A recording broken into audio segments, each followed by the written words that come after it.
building houses because he said he has written to every member of parliament asking for land. I don't think even any MP owns land in the first place, public land, but that's a story for another day. And 21.3 in urban areas own their own homes. The rest rent, a good number rent. The question is, do they have a problem renting? Is there anything across the world?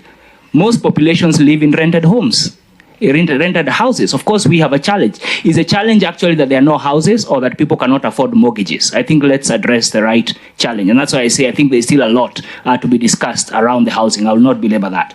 What to do with, why say cut taxes on one side and at the same time cut spending? Is indeed contradictory. It is not. The reason for that is that the more we discuss this as purely a revenue problem, the more we get it wrong, in my opinion.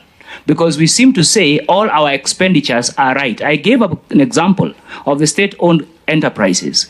If you go through the levies, a lot of those levies and rates are charged to maintain these state-owned enterprises because they have to get some money to keep them going, because that's basically what they established, and agencies.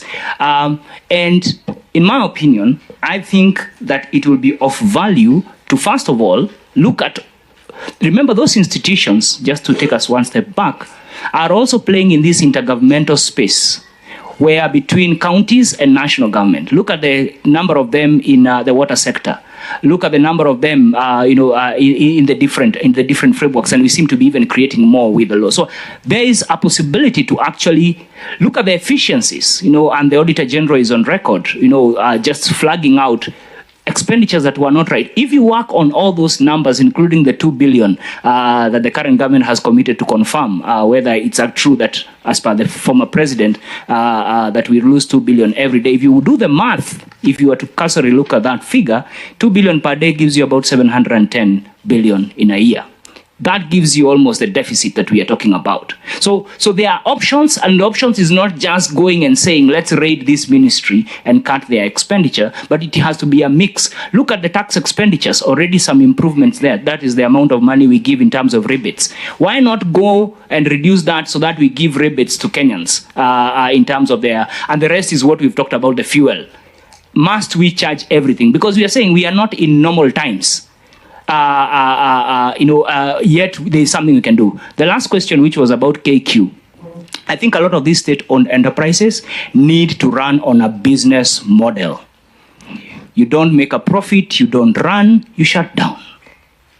We don't go to save every other company out there. We should actually be saving, because right now, as we hear of capital flight, we should actually be working to save that. So we cannot continue to save companies that are not performing, yet performing, doing business. Kenya Airways, anybody who flies with Kenya Airways, despite the delays here and there, is fairly full. At least I have fallen. It's always fairly full. So I don't understand where the loss comes from, and it's the most expensive, just to also say, those are my thoughts, and happy to continue with this conversation. Thank you very much. Thank you so much, Abraham. We will now, I think we go to the PS, don't you?